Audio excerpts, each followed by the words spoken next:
Thank you for that wonderful introduction, and thank you to all of you for joining. I actually think this is probably the most complex and difficult conversation to have, because it's very big, and it really asks us to consider some of the most difficult questions out there. The title of the panel, Urgent Measures, Reforming Global Institutions and Frameworks.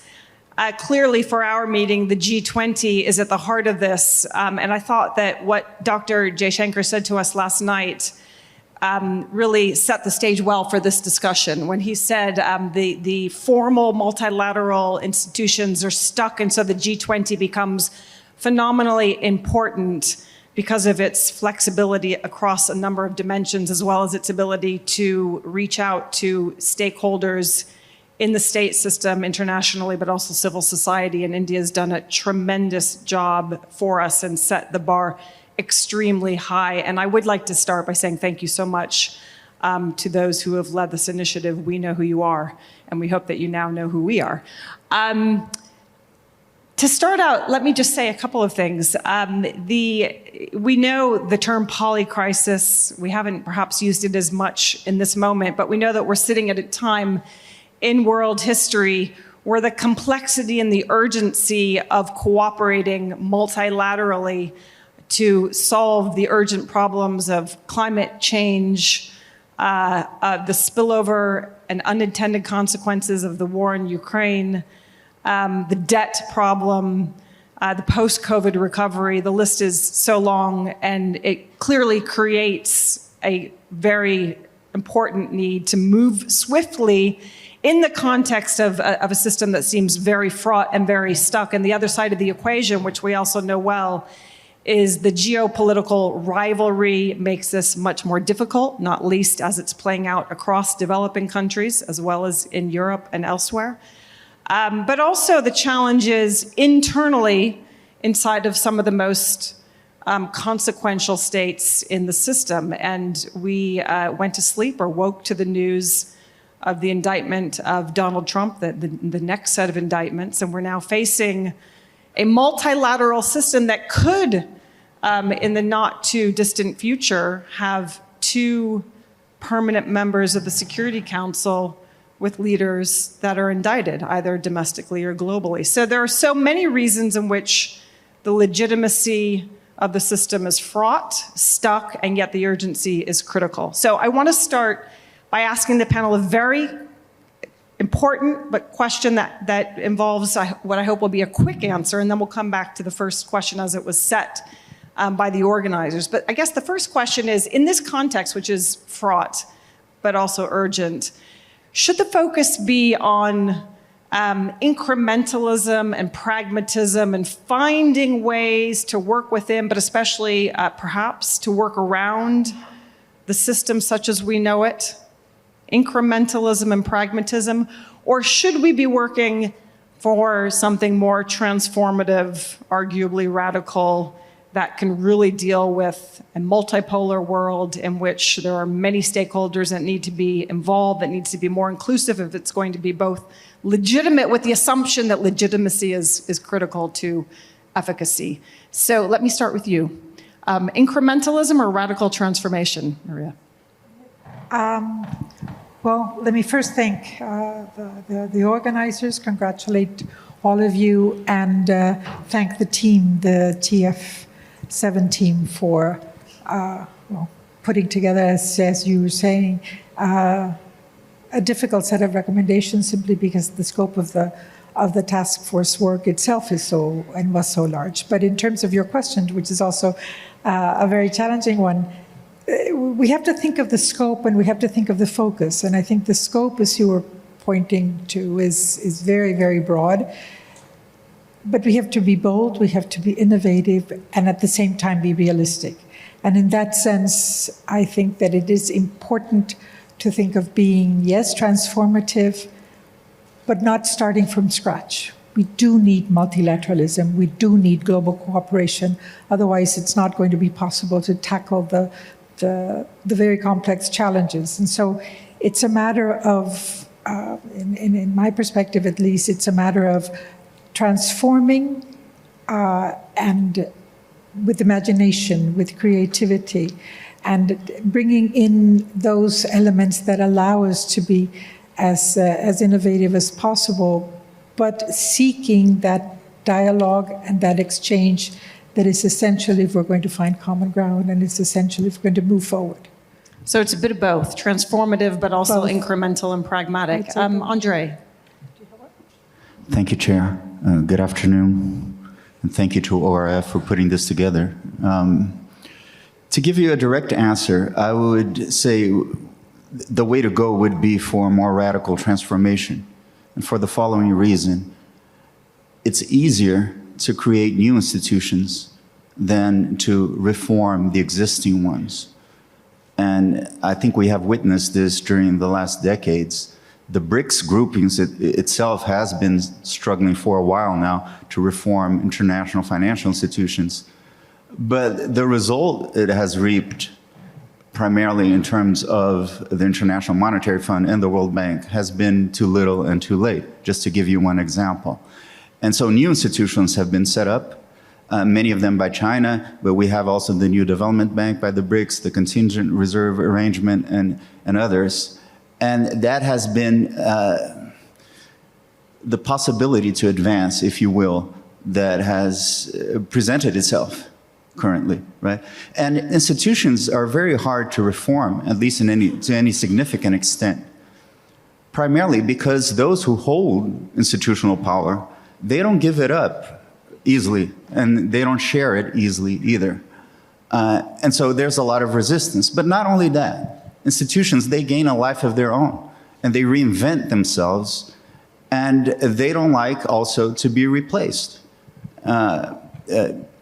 And you know, perhaps the most extreme example of that, and one that's very relevant to the geopolitical context nowadays, is NATO, right?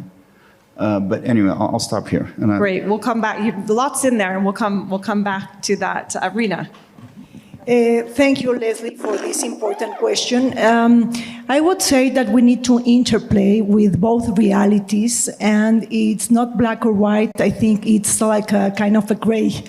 So I think that we need to address the momentum that we are seeing in world politics, because the multilateral system and the multilateral order is facing its greatest threat since Second World War, and the United Nations is at the center of the stage. So the war in Ukraine, the post-COVID world order, and also the new rivalry between China and United States drive us to geopolitical tensions, stalemate, and gridlock. So we are witnessing competing visions in world politics, and I think this is really important to point out, because we are seeing the clash between the system establishment and the anti-system forces. We are witnessing the clash between open and closed societies, the tensions between globalist and nationalist and nativist, and also the antagonist forces between liberal democracy and electoral autocracies. So I think that all these tensions have weakened the spirit of international cooperation, and it's deepening polarization within the G20 membership. So it's a moment of unprecedented transnational challenges we need to reform to ensure peace, economic growth, and prosperity. So I strongly think that the G20 needs to champion the cause of multilateralism by exhibiting the gains and the benefits to serve collective interests in the global agenda. So I also think that G20 needs to exhibit the cost, needs to show, to make it visible, the cost of abandoning international cooperation and disengagement of global institutions. The only way to move forward is to persuade the major powers to cooperate by displaying the cost of action versus the cost of inaction. So one of the main questions in this debate should be if we are willing to accept the cost of shifting from multilateralism to plurilateral agreements and minilateralism. So regionalism blocks the universal approach, need to solve the supranational problems today, and multilateralism is bringing fragmentation because it's about initiatives with fewer states, non-binding commitments, and also with specific threats.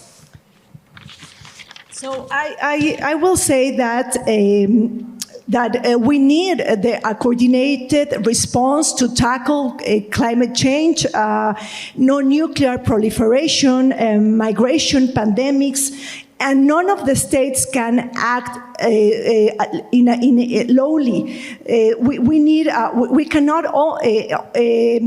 cannot act with a small group of nations, because I think that multilateralism is not the correct approach because it's deepens the competing visions and undermines the convergence of common interests.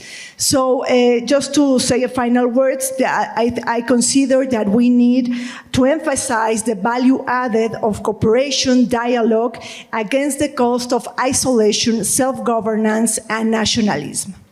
Thank you. Antonio. Well, Leslie, let me put it this way. This is not the G20. We are in the context of the Think 20. So we are scholars. And as scholars, we can afford to be ambitious. But we have to be pragmatic at the same time.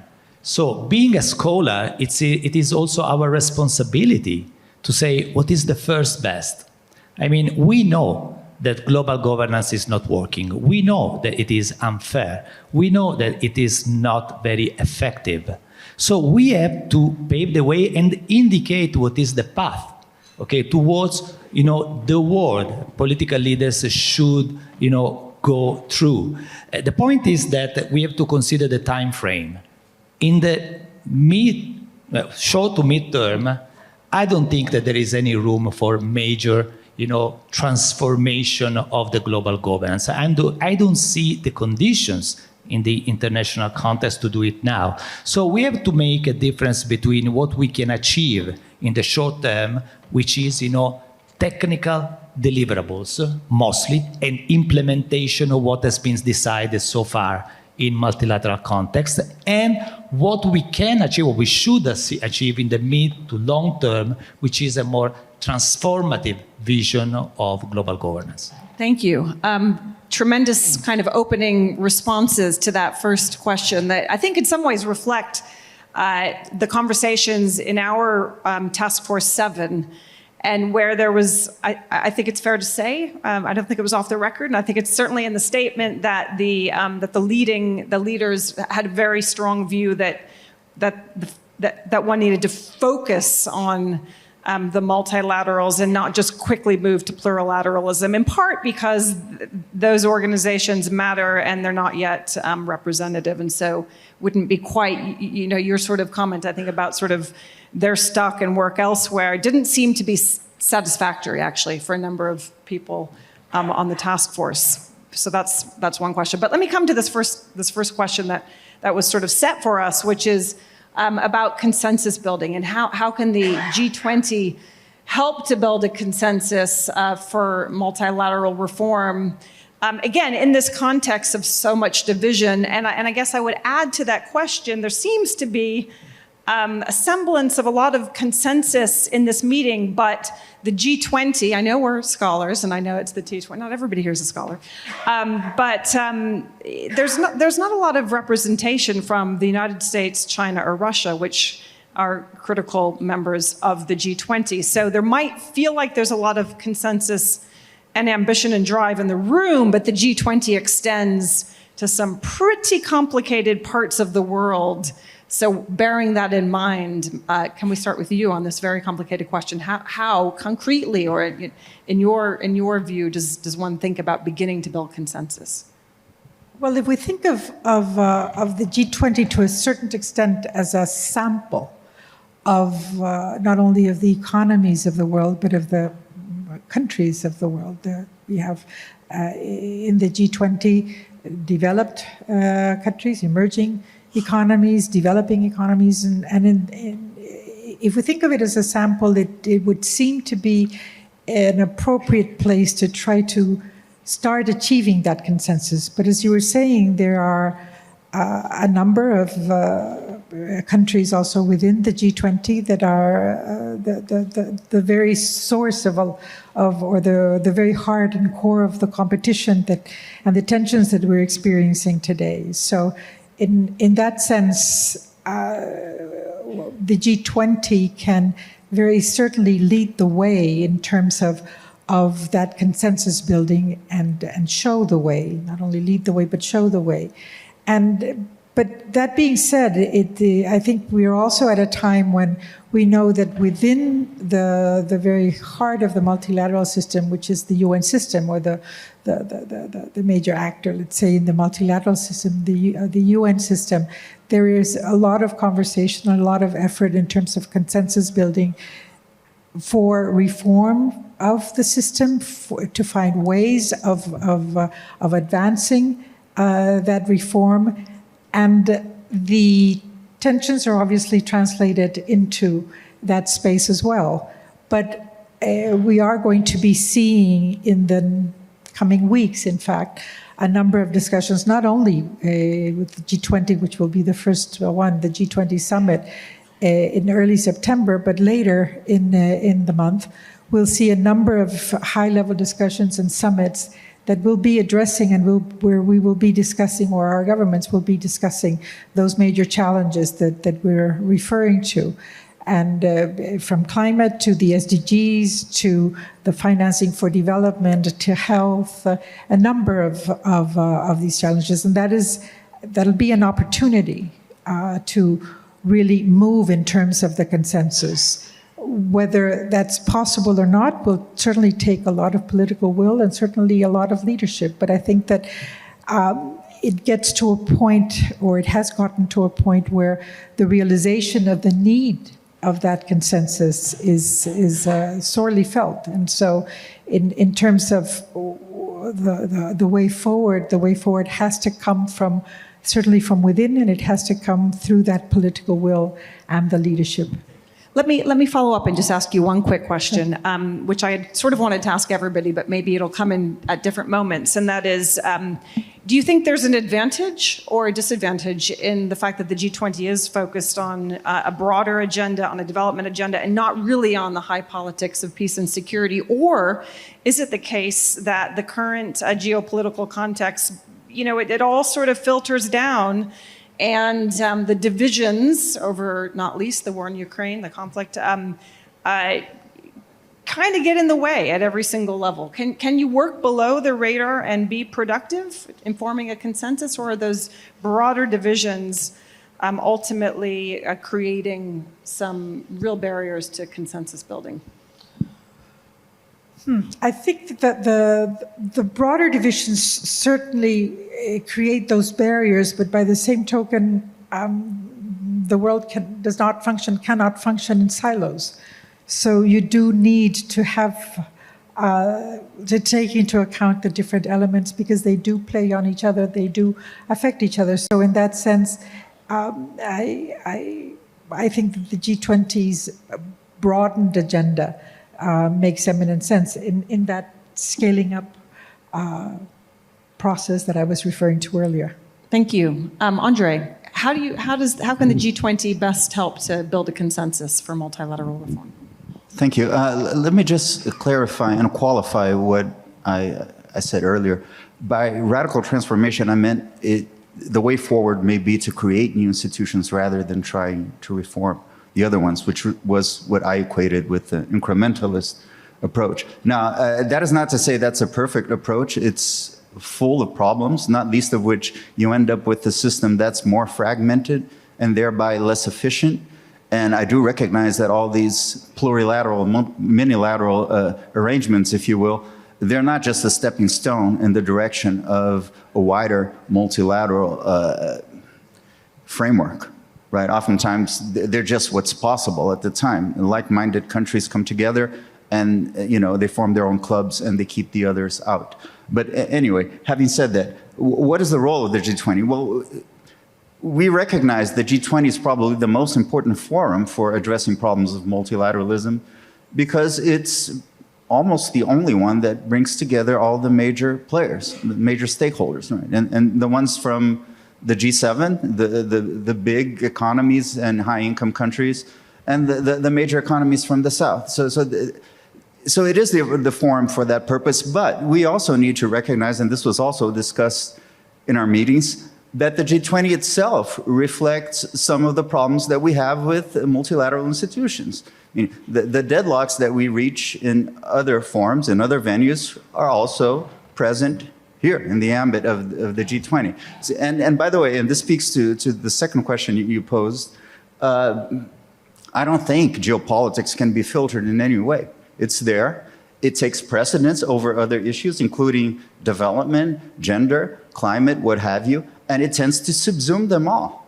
And it's very much an elephant in the room. I don't think we can simply look away and try to fly under the radar, as you put it. Because this is, again, it's something that tends to trump everything else, unfortunately. Yeah, and what do we do in that context, right? How do we build consensus? I think we need a broad recognition that the system that's there is no longer fit for purpose. It was created during a post-war period where, you know, the world was a very different place. At that time, the main challenge was to develop the so-called third world, and a lot of countries were gaining political independence. Nowadays, the main challenge is to provide the so-called global public goods. No? And for that purpose, you need a lot more of coordination, if not collaboration, than you did before. At the time that the institutions that are now in force were created, we had a more stable system because we had a hegemony of the United States, at least in the West, which, for better or for worse, provided stability and shaped the system in a way and made it work. And nowadays, with the considerable transitions of power that we're witnessing, we have nothing of the sort. And finally, at that time, we had a clear north-south divide, which, again, is no longer seen nowadays and actually is reflecting, and this is the point I'd like to make as to moving forward, it's reflecting in the global political agenda. The division of the North and South seems to be disappearing everywhere.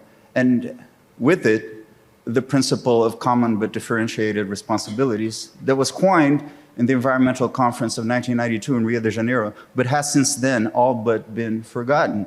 And I think that principle is very important because it recognizes countries have different capacities and they should contribute to providing global public goods to the extent that they're capable of doing so, right? And this is something that's lost when we treat them all as equal and we want to share the burden of development finance without regard to those capabilities as well. I'll stop here. Andre, let me follow up on just one question, one concrete question for you, because your idea that sort of don't focus on the incrementalism of trying to reform the existing multilaterals, leave that aside and be more, I guess, radical and transformative by creating new agreements. But what about the concrete question of Security Council reform and the UN General Assembly? A lot of what we have in that task force, in that statement, is about, and this has obviously been very important to India, the US is supporting a version of this, the United Kingdom Security Council reform. Would you say, park it? It's not going to happen. Leave it there. We know it doesn't feel good. We know it's not right. And we know it doesn't reflect the existing distribution of power. We know it's not seen to be legitimate as by many people across the world. However, it's too hard. It's too tough. And let's kind of, set that aside and go. Is that what you're saying? Yeah, and I think the UN Security Council is a very good example. I don't think it's going to be a reform, even though our governments want it to. And I think legitimately we ask for greater representation. I think there's no argument as, that it should be reformed, but we don't see the prospect of any reform. But let me come back again. Does that mean leave it there and work on other issues? Or does that mean leave it there and create another organization that can deal with conferring legitimacy on questions of peace and security? It's a really important point, and then I'll come on to you, Rina. But do you have a response to that? Is it just sort of leave that whole question that whole aspiration, right, that you can confer legitimacy on the use of force, that you can talk collectively about responding to a crisis in peace and security. Just leave it aside because we're not going to get reform. So leave the whole bucket of issues aside and work on climate and development, and that's where you can get some progress. I would argue that security issue area is different from the rest. Yeah, and it's very hard to leave it aside. But having said that, to the extent that it lacks legitimacy and that it's being challenged by other players who want greater representation and cannot get it, I think it will over time lose importance. And it will cease to be at the center stage at some point. So yeah. I'm sure we'll come back to that. I mean, it's an interesting, it's an important one to keep on the table, not least because there is more demand and more call, and it feels like, however intractable it might be, that there are some very major powers that are getting behind the question of Security Council reform. China, I don't think, is one of them. But let's come to you on this question of how do you build consensus around multilateral reform? Leslie, I just wanted to mention that geopolitics should be everybody's business.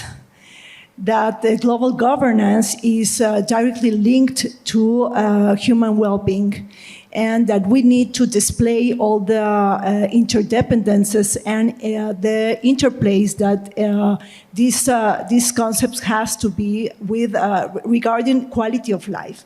So I think that we cannot, there are no conditions for moving forward in multilateralism, how to reform multilateralism due to the geopolitical tensions. But I think that we can provide momentum. I think that we can we can raise awareness about the importance of the reform. The need to reform is urgent, but I think the probability to reach it is null due to geopolitical tensions and gridlock. So therefore, the G20 needs to work on a minimum agreed agenda, on basic understanding, and also we need to identify common ground in order to face the interlocking crisis and face the transnational challenges. So I think that we are trapped because we are not moving forward. The most convincing proposals to reform global institutions are ineffective because there's a lack of political will. So there is no political will to transform. So I think that we need to reform inwards. We need to review best practices inside the international organizations. We need to empower techniques inside the international organizations. And also, we need to deal with conflict because according to realpolitik, conflict is permanent and natural in international relations, but also we need to interplay with the self-state interest with public goods. I think this is one of the most important challenges. So I think that, I'm sorry, I think that we need to move forward just trying to understand that we need to provide a strategic communication for the common people why global governance and why multilateralism is important for a human well-being, and we need to show the gains and benefits of collective interest and collective response. Thank you. I think there's a lot in there, and we'll come back to it, but let me first come to you for your response to this question on how do you build a consensus in the G20? How can the G20 help push forward that consensus? But let's do like this. Let's make the health check of consensus today, or the lack of international consensus, because as you mentioned, there is a big elephant in the room, which is the Ukraine war. The Ukraine war is a game changer in terms of international consensus, but the effect that the Ukraine war is having on international organizations, international bodies is uneven, extremely uneven, because it is undermining some international bodies and revitalizing other international bodies. Let's make an example, NATO. In 2019, Macron, the president of France, said that NATO was in brain death. It was almost dead. It was dead. And just months before the Russian invasion of Ukraine, NATO was in shutters. That is, a regional organization. But now, NATO has been totally revitalized. Nobody could think of an enlarged NATO with Sweden, with Finland, and in the future, undefined future, Ukraine. I mean, nobody could even imagine that a dead organization would be so, whether you like it or not, but would be so active today. Take the G7. Even the G7 was dead. I mean, we didn't even know what was the agenda of the G7 anymore, because everything, of course, was given to the G20. Again, and there was also a big fight, a transatlantic fight under Trump. We couldn't even have a joint declaration of the G7 under Trump. Now, G7 has a new mission. So the Ukraine war revitalized this regional plurilateral organization, while we have to admit candidly and transparently that it is having a very negative effect on multilateral institutions, including the G20. I don't want to talk about the G20. By the way, given these circumstances, the Indian presidency, and not because we are in India, is doing something incredible, because realize perfectly what are the constraints and really see that what we can do at the moment is to provide, guidelines, principles, try to implement as much as possible what has been decided so far. And this is what the Indian presidency correctly is absolutely doing. So don't get me wrong, great, but we cannot really realistically expect so much from the summit, as we cannot really expect so much from the COVID-28. Let's take COVID-27. Okay, we are all happy that we have the loss and damage fund, which is an empty box. Nobody knows who's going to pay for it. Nobody knows where the money is going. Nobody knows for what this money will be spent. And I will be extremely surprised to see, that all these issues will be fixed and tackled by COP28. I would be extremely surprised to see it. So we have to acknowledge this, that unfortunately the Ukraine war is having an impact on international bodies, a very uneven impact. So it is galvanizing, is revitalizing plurilateral institutions, including BRICS. Not everybody wants to join BRICS, okay? Including also the new ones, okay? While it is undermining, unfortunately, multilateral organization. So by recognizing this, and I stop here, what the G20 can do is to build consensus on the things on which there is ability to deliver, because ultimately the success of any body depends on its ability to deliver. And this is precisely what the Indian presidency is trying to do, and for me, this is the best way to proceed. Thank you. I'm glad that you underscored the impact of the war on the difficult impact of the war on the G20 and on multilateralism. But it's not only the war, it's also the United States and China, as we all know. And also the opportunity that's created for India. And I share with you your view on this, on the extraordinary opportunity. And there's a question of, in how many more ways can that be leveraged? But your comments get us to the next question that was set. And the questions are so good that I am following the rule book, which is this question about, what can the G20, bring developing countries together? How do you keep developing countries together? But I kind of wanted to add on to it. There is a huge focus, and importantly and necessarily, on collaboration and consensus building across developing countries, but the G20 is not just about developing countries. And so, my question as we take on this sort of third agenda item that's been set for the panel on how do you build consensus between developing countries, how do you do that, and also bring along the United States, China, Russia, and others, because if that doesn't happen, then the G20 isn't really the G20 anymore. It's something altogether different. And I think it's the elephant in the room that has to be continued to be embraced. And so on this question of developing country cooperation, I would ask you to also consider to what extent are geopolitics creating a very significant barrier, even for the G20, as well as an opportunity in harnessing that collective potential of developing countries. Complicated question, but it's sort of the fundamental question, isn't it? Yes, let me just step back, if I may, going back to the Security Council, if I just very briefly. Please, no, do. Please. There's one thing that I think we cannot forget to at least try to do, and that's look seriously and carefully at the UN Charter and what the UN Charter does allow us to at least think of and explore in terms of reform within the system. And in that sense, thinking of the possibility of the review mechanism that the Charter does have in it, in one of its articles, that the possibility of a review of the Charter. It's very bold, but it is possible.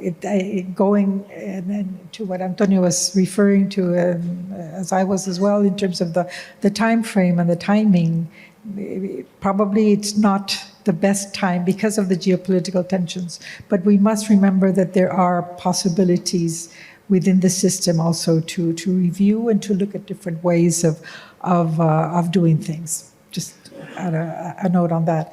And then on your question about whether the current tensions in the geopolitics are, of course they are affecting, of course they are hampering efforts. And the war in Ukraine has brought a third party in contention, in open contention, because until very recently we were thinking about U.S.-China relations. Now there's Russia, there are others that are in the mix, and trying to get through that forest of tensions is going to be terribly difficult. But in many ways, the G20 provides that opportunity, much as and the timing is, as I was saying earlier, the fact that G20 will be having its final leaders meeting in early September allows perhaps some of the discussions and those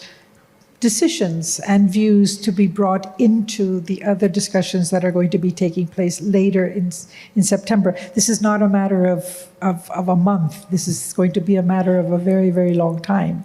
But it is important and vital for us to look at this as a process, but as a process where the parts have to keep building upon each other and keeping both the overall geopolitical tensions in mind and the reality of the major economies, the major countries, but also the needs of the developing world. We cannot just ignore that. Thank you. And again, it's in the task force statement that this idea, and I don't know if this is exactly what you meant, but that the G20 can be used to leverage collaboration and cooperation across multiple different multilateral and plurilateral venues. That is critical to India's leadership. And again, no more important time than now for that, especially given the geopolitical situation. I'm kind of shocked.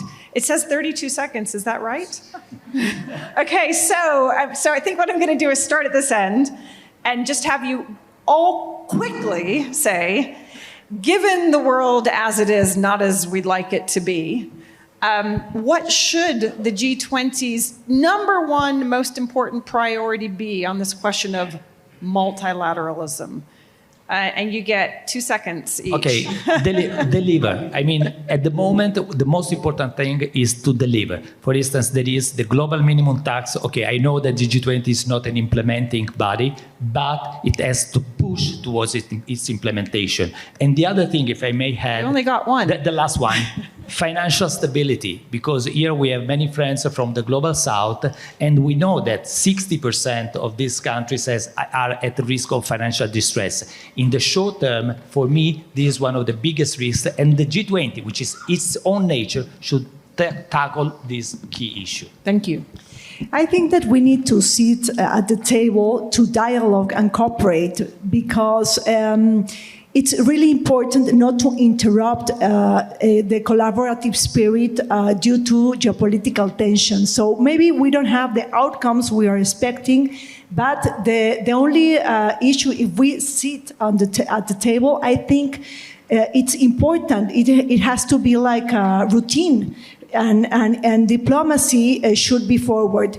And only I just want to say that we cannot reinvigorate multilateralism if we don't give voice to the Global South. Global South needs to acknowledge its power and momentum because we are important economies. We have the status economy. We have growth, population, natural resources, and also technological capital. And I think this should be shifted in a new geopolitical arrangement. So we need to acknowledge it, and we need to, our key attributes, Global South needs to endorse them and to try to increase bargaining power in international negotiations. Thank you. Thanks. Very briefly, how can the G20 provide a bridge between the North and the South, as you put it? Well, first, it's important to recognize the South is not monolithic. The South has been increasingly heterogeneous, and so let's keep that in mind. The second one, as I already put it, I think it's important to resuscitate the principle of CBDR. That would help negotiations going forward in a large number of issue areas. And finally, in reforming multilateral institutions and giving more voice to the South and to previously excluded or marginalized stakeholders, it's important not just to give them formal representation or a seat at the table, if you will. They need to also have some sort of decisional power. Otherwise, it doesn't work. And actually, a big part of the reason that the current system doesn't work is that the South is largely excluded from it. Thanks. Now, very briefly, I think, again, G20 is a forum that can allow us to ease the tensions and deepen the discussions. And in that sense, to move towards de-risking in a different sense. I mean, to lower the risk of conflict that we are all living, experiencing, and also to find those solutions that we're all seeking. And I do hope that the recommendations that are coming from the T20 to the G20 will be able to turn into solutions eventually, not just recommendations. Thank you. Thank you to everybody, to all the panelists. Do read the task force statement. It's great. It's very bold. It even takes on dispute settlement mechanism at the WTO. I mean, talk about a hard nut to crack, not least with the U.S. in the state that it's in. I would just close by reminding ourselves, I thought it was a brilliant conversation last night. And when Dr. Jaishankar said that the G20 was about getting India ready for the world and getting the world ready for India, I thought that was a wonderful statement of one of the most central purposes of the G20. So thank you to everybody, and I think that's it.